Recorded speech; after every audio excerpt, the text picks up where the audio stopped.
নমস্কার বন্ধুরা, আজকের রেসিপি সাবু মাখা। এখানে আমি 50 গ্রাম সাবু ভালো করে ধুয়ে অল্প জল দিয়ে ভিজিয়ে রেখেছিলাম।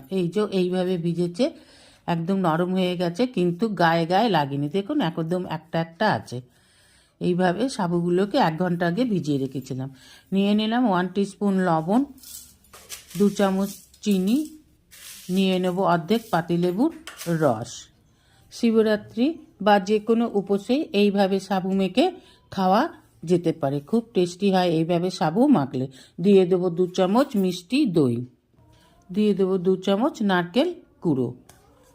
এটা দোকানের যে নারকেল কুড়ো কিনতে পাওয়া যায় সেই কুড়োটা আমি নিলাম।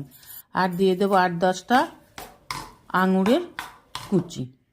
সব উপকরণগুলোকে ভালো করে মেখে নিয়ে একটা প্লেটে দিয়ে ওপর থেকে আঙুর কুচি আর কিশমিশ দিয়ে পরিবেশন করুন। তৈরি শিবরাত্রির স্পেশাল সাবু মাখা।